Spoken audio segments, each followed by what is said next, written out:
On January 28, 2026, FBI agents pulled up to a Plain County warehouse in Fulton County, Georgia, and started loading boxes onto trucks, roughly 700 of them by the count authorized in the underlying court order. Inside, the physical, paper ballots cast in Fulton County's 2020 presidential election, digital images of those ballots, copies of the county's 2020 voter rolls, and voting machine records tied to that same election. This wasn't a metaphor.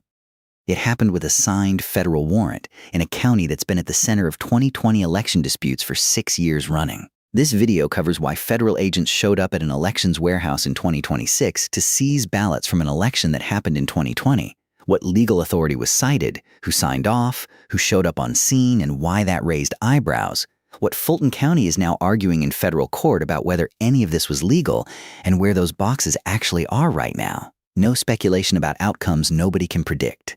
Just what's been reported, attributed to where it came from. The warrant itself, according to reporting from the Georgia Recorder, the search was authorized by a court order signed by Magistrate Judge Catherine M. Salinas. That order authorized agents to seize all of Fulton County's physical ballots from the 2020 election, all associated ballot images, and the county's 2020 voter rolls. When agents executed it, multiple outlets, including CBS's Atlanta affiliate and the Georgia Recorder, reported that agents removed more than 650 boxes of material from the county's elections facility. That's not a small evidence pull. By any measure, it's one of the largest physical seizures of election records in the country's history. Why now, 6 years after the election in question? According to reporting from the Malay Mail and other outlets, the investigation traces back to a criminal referral from an attorney named Kurt Olson, who, at the time the referral was made, had taken on a role in the Trump administration as Director of Election Security and Integrity. The underlying affidavit, once unsealed by a federal court according to Fox 5 Atlanta's reporting, described the inquiry as a criminal investigation into whether irregularities in the county's handling of the 2020 election were intentional acts that violated federal criminal law. That's the legal theory driving the case, as reported. What the affidavit doesn't do, and what we won't do either, is name any individual as a confirmed target with confirmed criminal exposure. As of this recording, no charges have been announced against anyone in connection with this search. Whoever, if anyone, may eventually be named is presumed innocent unless and until proven guilty in a court of law. A criminal referral is not a finding of guilt, and it isn't an indictment either. A referral is just one official or office telling federal investigators, in effect, here's something we think deserves a criminal look.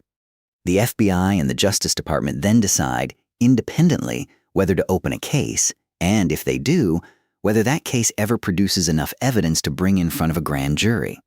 Plenty of referrals go nowhere. Some result in charges years later. Some result in nothing at all, publicly, ever. The existence of a referral tells you an investigation started. It doesn't tell you how it ends.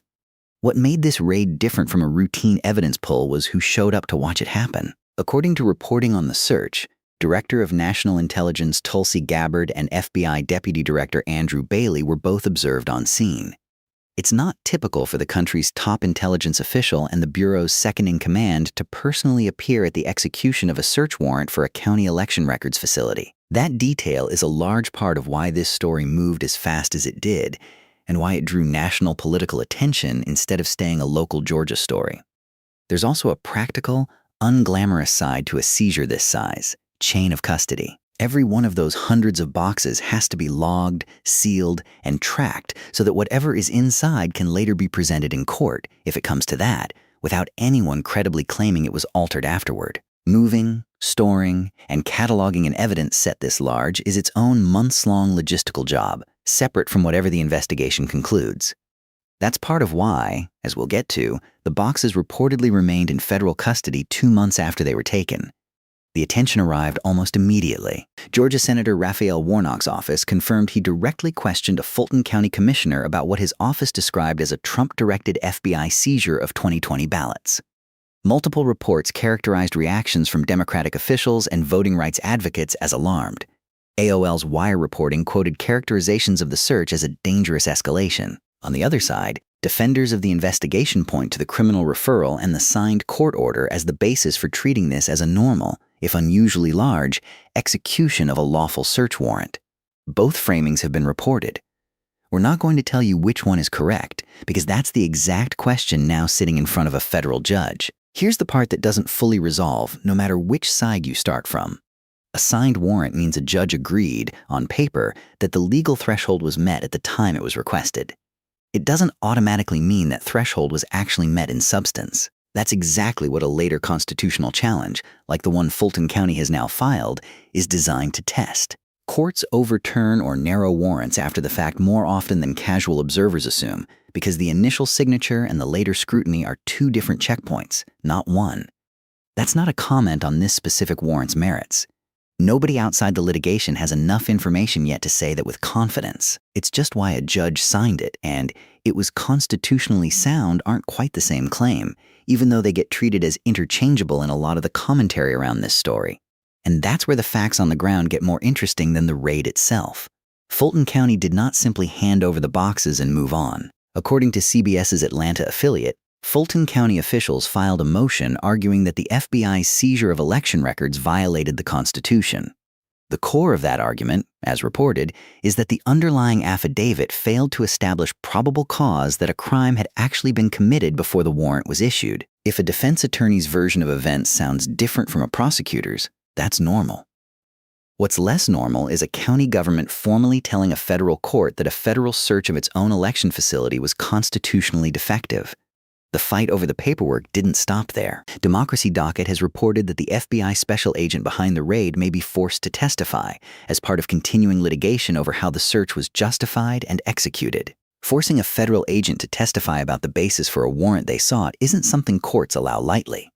It typically requires a judge to be persuaded there's a real, specific reason to question the affidavit's honesty or accuracy, not just a general disagreement with the outcome. That this is even being litigated tells you the challenge to the warrant has cleared an initial bar most challenges never reach. Still, that's an open, unresolved legal question as of this recording, not a settled outcome. Meanwhile, according to reporting roughly 2 months after the raid, the Department of Justice was still in possession of the seized 2020 election documents. The boxes hadn't been returned. The investigation and the legal challenge to it were both still active. A few pieces of general context make this easier to follow, and none of it is specific to this case. It's just how the underlying system works.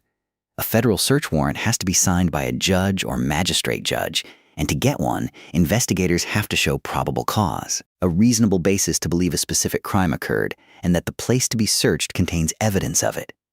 That standard exists so the government can't seize private or public records on a hunch. When a party on the receiving end of a warrant argues the affidavit didn't meet that bar, they're making a Fourth Amendment argument, the same constitutional provision that governs searches of a home, a business, or, in this case, a government records warehouse. Courts resolve those disputes by unsealing and reviewing the affidavit itself, which is part of why the unsealing Fox 5 Atlanta reported on matters procedurally, regardless of what it ultimately shows. It also helps to understand why Fulton County sits at the center of this. Fulton County was the subject of an extensive hand recount of the 2020 presidential election in Georgia, conducted under state law after the initial results were challenged.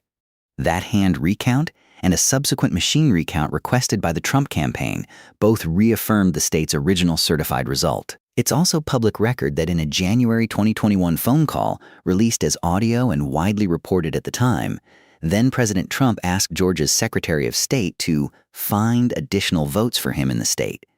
That call became one of the most scrutinized pieces of the broader 2020 Georgia election story, separate from and predating this 2026 FBI search. Fulton County was also, in the years after 2020, the site of a separate state racketeering case brought by the Fulton County District Attorney's Office against a group of individuals connected to efforts to overturn Georgia's 2020 result, a case that followed its own long, separate path through Georgia's courts and isn't part of this federal ballot seizure investigation. We mention it only because it's part of why Fulton County keeps reappearing in 2020 election coverage independent of whatever comes of this current case. That history is part of why a federal criminal referral naming Fulton County's 2020 records, rather than another county's, was always likely to draw heightened national scrutiny the moment it became public.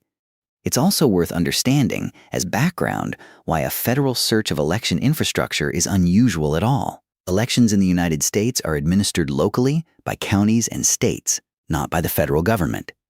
County election offices, not federal agencies, own and store ballots, count votes, and certify results under state law.